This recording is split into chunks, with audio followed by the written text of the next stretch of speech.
The timing of this is opportune because it's literally 1 month to the day that we actually do the book launch. I have got 2 advanced copies which some of you have had a look at. They're the only 2 copies that we have at this point in time, so please leave them there. But the rest of the books have just arrived in the country and we're expecting them to be cleared through customs the next week or so. But what I'd like to do is really just give you, and this is a very short synopsis obviously, but just give you a little bit of background as to the, I suppose, the origins and the formation of the Veteran Car Club, because it is one of the oldest clubs in Australia.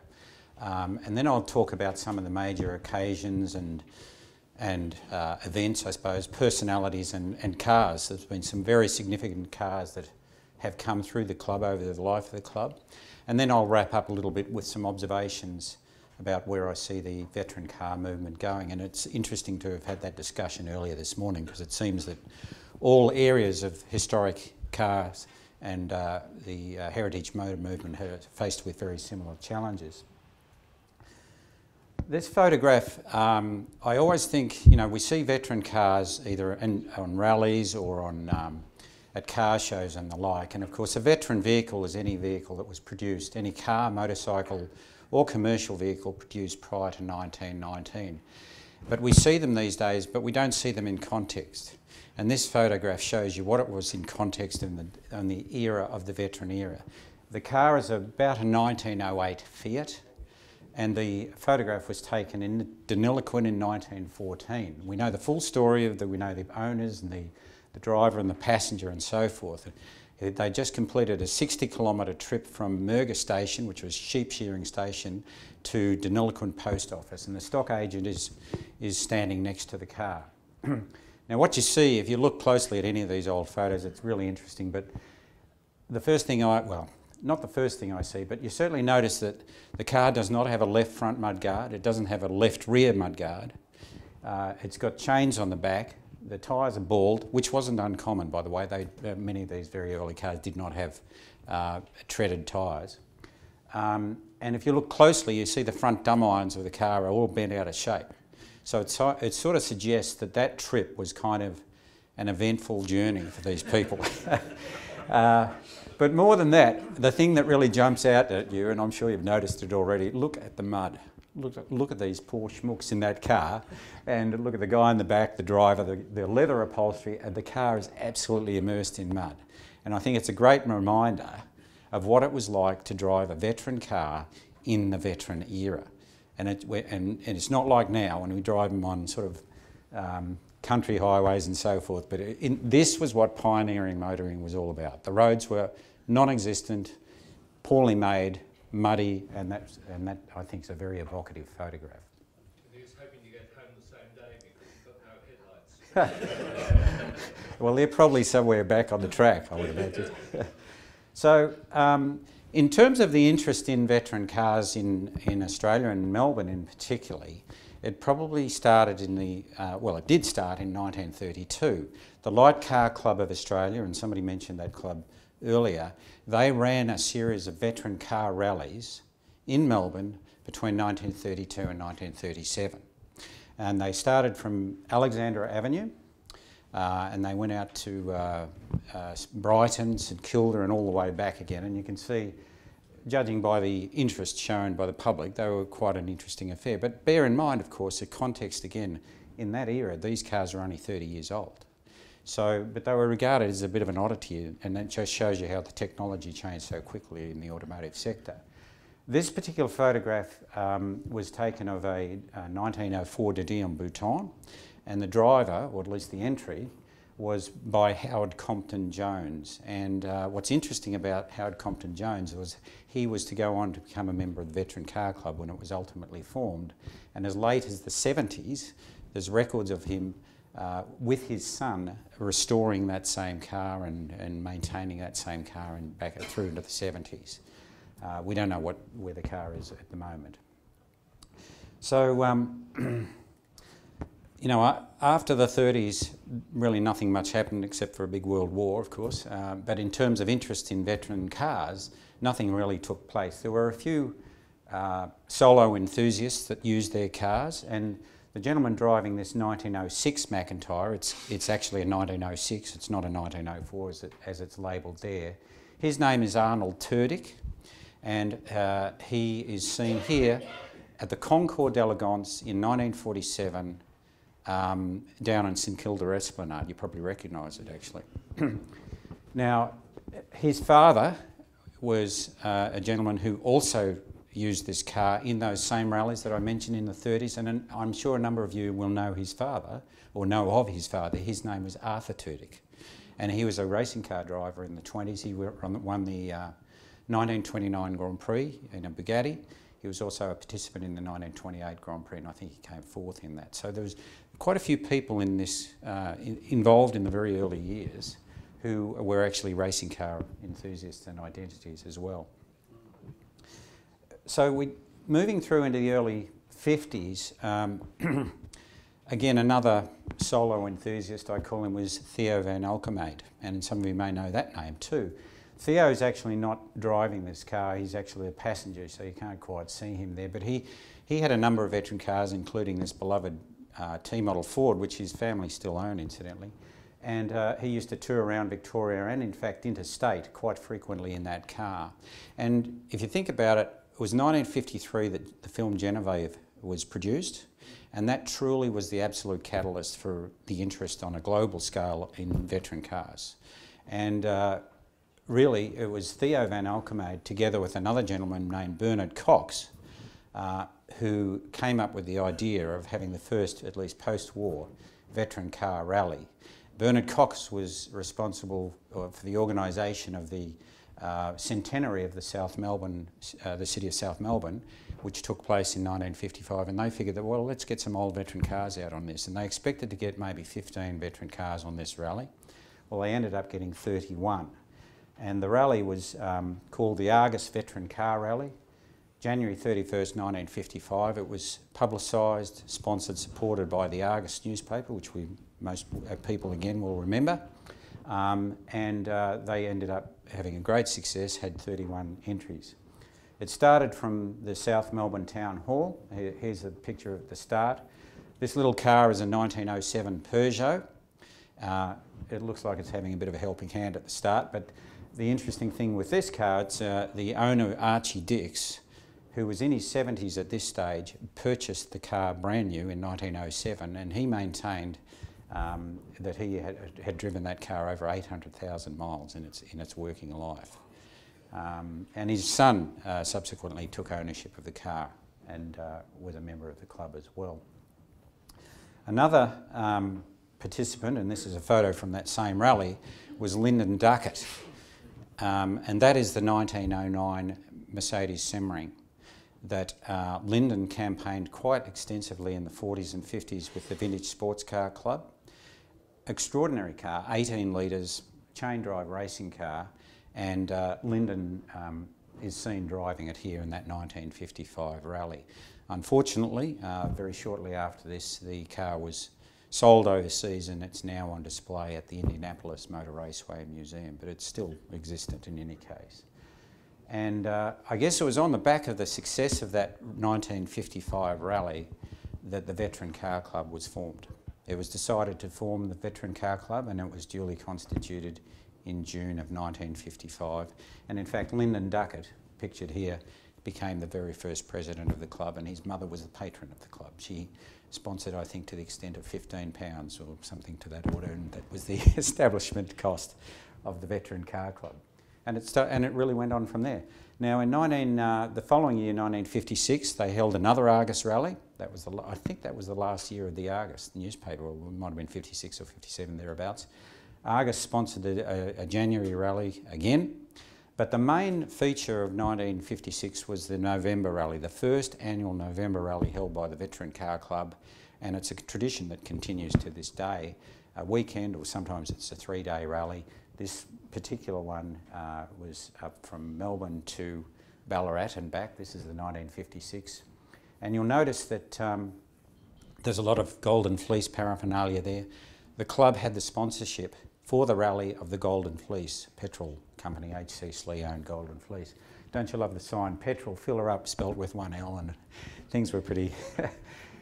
But you know, you got to think in context too. Things were not as complicated as they are now, or as sophisticated the highlights of 1956 in Melbourne was the Olympic Games, and this would have been held exactly when the Olympic Games were being run in November, because that was November, December. And, you know, television, the GTV9, first TV station in Australia, that was 1956. So that was sort of the ultimate in sophistication. And this sort of thing was going on and creating a lot of public interest.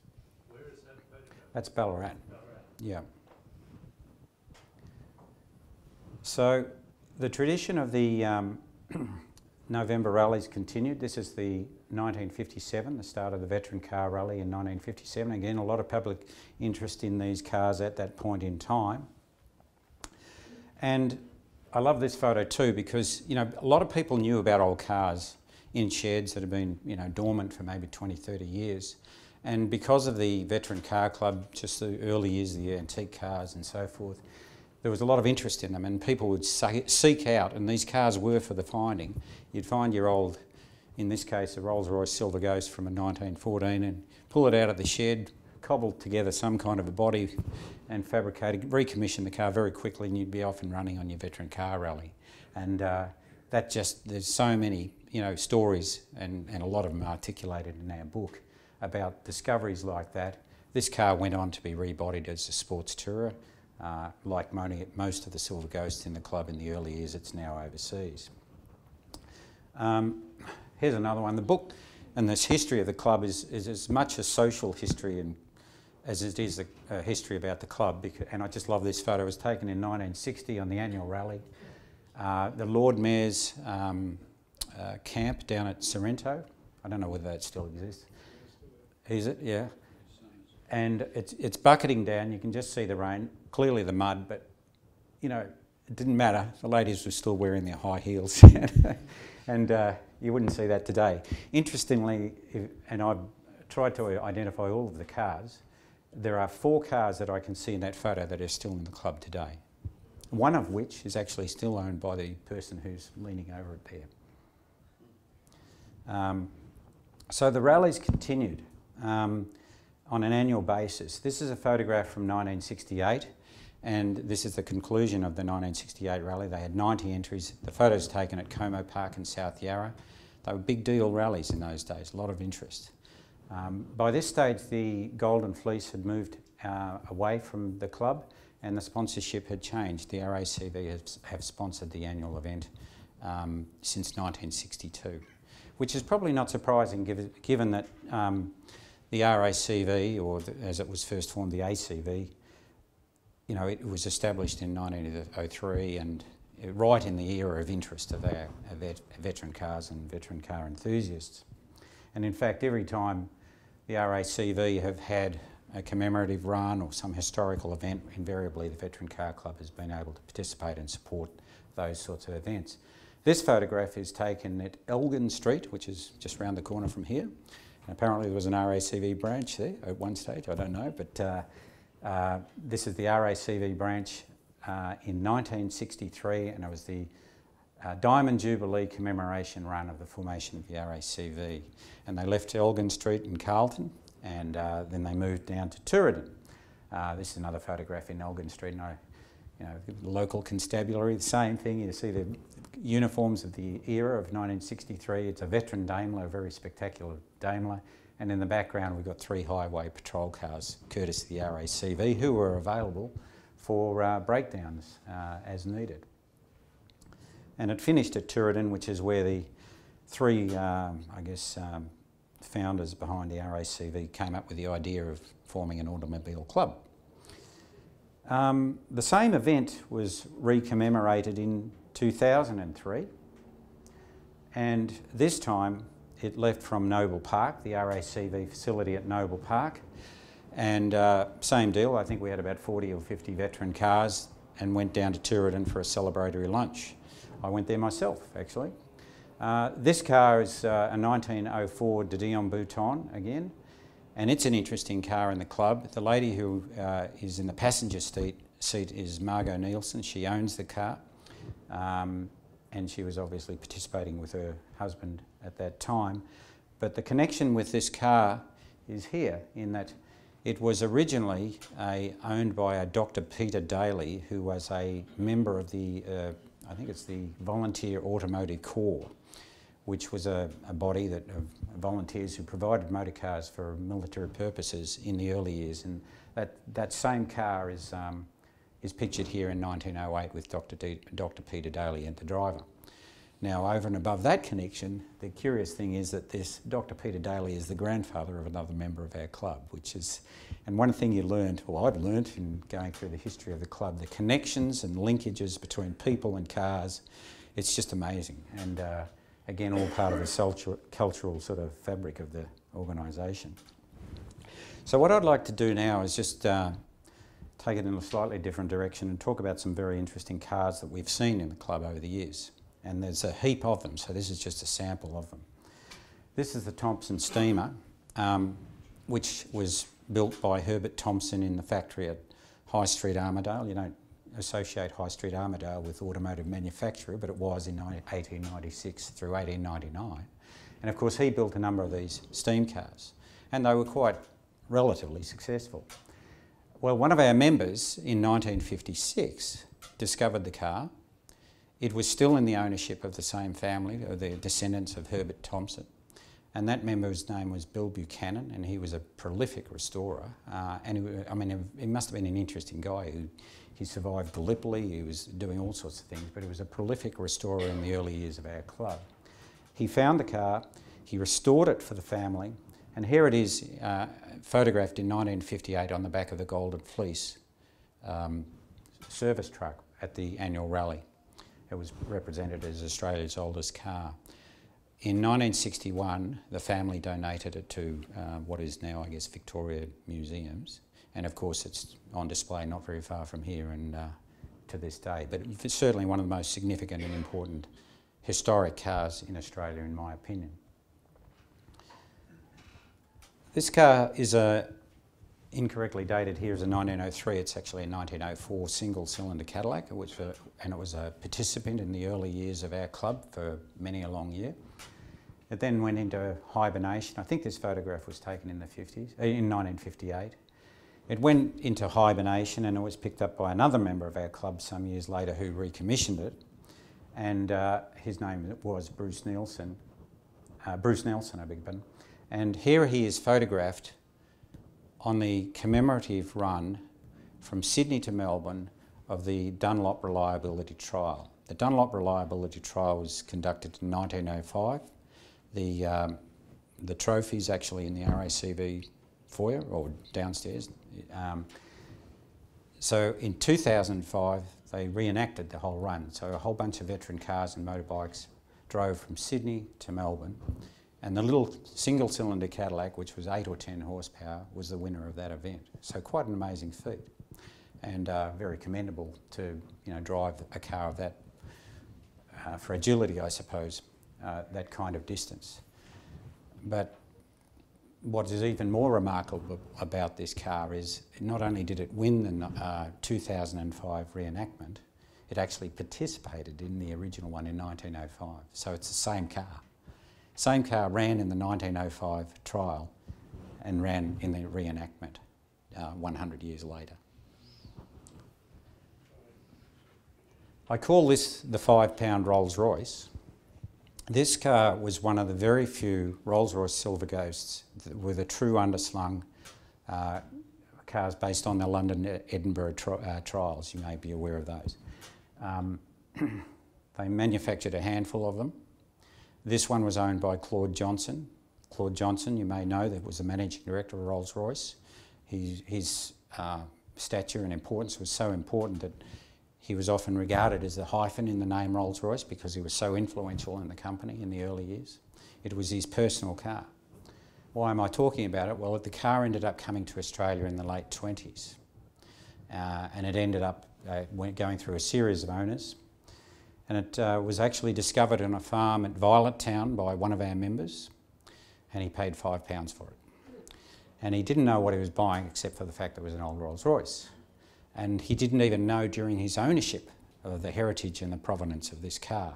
He went on to restore the car, and this is a photograph of the car as he restored it in the early 70s, and that's in the exhibition building, of course, in the start of one of the annual rallies. not long after this, he sold the car. It spent some time in the museum in Western Australia, and then it ultimately went overseas again, and it was, I guess, rediscovered as being, they called it the mystery Rolls Royce, and it was determined at that time that it was actually Claude Johnson's car, one of the very handful of true underslung veteran silver ghosts that were ever produced.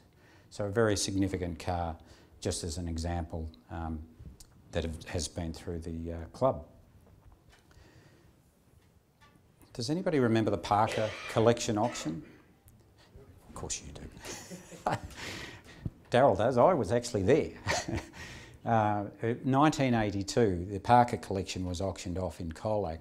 Arthur Parker was a veteran car enthusiast. He collected cars in the 50s, 60s, 70s, and a lot of the cars were from early club members when it was first formed. And he had an old supermarket in Colac, which his plan was always to have a museum. Well, the museum never eventuated. He had over 40 veteran cars, over 30 veteran motorbikes, and had a bunch of vintage cars as well. And ultimately the collection was sold off in 1982 in one great big auction. And really it was probably the most significant auction that we've ever seen in Australia of particularly veteran cars. Many of the cars there, many of the cars that you could see in the catalogue photograph there, are now being rallied, toured, having been restored or tidied up for the Veteran Car Club members, and it was a very significant collection of cars that came onto the market on the one day. I said I was there. I took that photograph. That's a little it was reputedly a 1909 single-cylinder Renault, totally original condition, and it sold for a pretty good price. I can't remember, it was $6,000 or $8,000. We've got it all written up in the book. In 1982, that would have been a significant price to pay. What's really pleasing about this car is that we still see this car on the road today. It was at our Cobram rally, which was held in March of this year, and here we see it in the same condition as the guy, or as was purchased in that Parker collection auction. So it's the ultimate oily rag veteran car. He maintains it in original condition. It's totally original. It has been correctly subsequently dated as a 1908 model, and you can see he just has the time of his life driving that little old Renault around, and it's just fabulous to see a car being maintained in that condition. But it's an example, I suppose, of the cars that came out of that auction back in 1982. Can't we do something about those horrible historic plates? Well said, Bob. Yeah. You don't have to on the front, I believe. Well, this car's actually a New South Wales member. I don't know what the rules are up there. You're right though, in Victoria you don't have to have a plate in the front on a veteran car. Yeah. Now, most people in the room will recognise the car. Most people in the room will recognise the bridge. I assume you will anyway. Of course, it's the 1906 Tarrant, and it's the Westgate Bridge. The Veteran Car Club were invited to be at the official opening ceremony of the Westgate Bridge in 1978, and they did so. And the first car over the bridge was the Tarrant, the 1906 Tarrant that I guess a bunch of you have seen in the RACV building. If I was asked what the most significant car with respect to the Veteran Car Club is, it's without a doubt, in my mind, it's the Tarrant. The Tarrant was, it participated in those rallies in the 30s that I talked about. It was the first car off the line in the 1955 Argus rally. At that time it was owned by I think his name was Morris Smith or something, and he ultimately donated the car to the grandsons of Harley Tarrant, and their name was Holmes, Ken and Peter Holmes. They either had the car restored or restored it themselves, and for many, many years they used it in the Veteran Car Club on rallies. It was also not only the first car of the Westgate Bridge, but it was reputed, and I haven't seen it absolutely confirmed, but it was reputed the first car over the Sydney Harbour Bridge as well. So talk about history and talk about significance, I think the Tarrant's it. And for many years, the Holmes brothers toured with this car in the Veteran Car Club. This is a photograph taken in 1965 at the annual rally, and the photograph was taken in Bendigo, which is where that rally was held. And of course in 2002 it was acquired by the RACV. So if I sort of, I mean I could go on for hours but I won't. I just want to make some comments, and it was interesting to hear the discussion this morning about, it was talking to the future of hobby.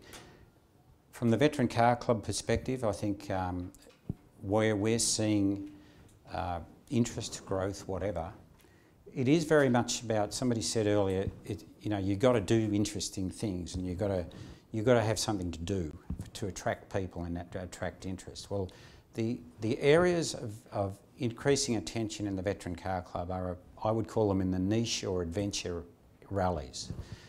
The most popular rallies we have by far, are the 1 and 2 cylinder events that we hold each year. And these are dedicated rallies for cars or motorbikes which have either 1 or 2 cylinders. And we hold them typically in March. They're about a 4 or 5 day rally. We get people coming all over Australia to these rallies. And for example, the last one, which was held at Cobram, in March of this year, we received 62 entries plus 1 motorbike. So, you know, that's a pretty healthy sort of rally performance, particularly when you think about, you know, the age of these cars, the fragility of these cars and so forth. And I think what's appealing about them is that they're small, they're not hard to trailer, you can get out of the city, you can go to a country hub area and have a rally. They're adventurous because a lot of them, you know, aren't very powerful, sometimes they break down. And, but they're mighty good fun. And I certainly love them, I know Daryl does too. So this is the most high growth area within our club, is the 1 and 2 cylinder events. We also have other niche parts of the club, the high wheeler motor buggies, and these really are horseless carriages.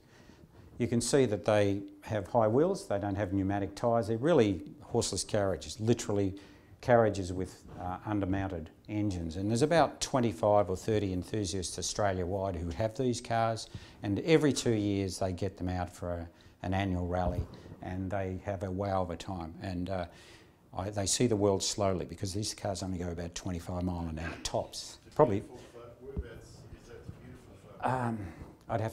I'd have to get back to you. It would have been on a recent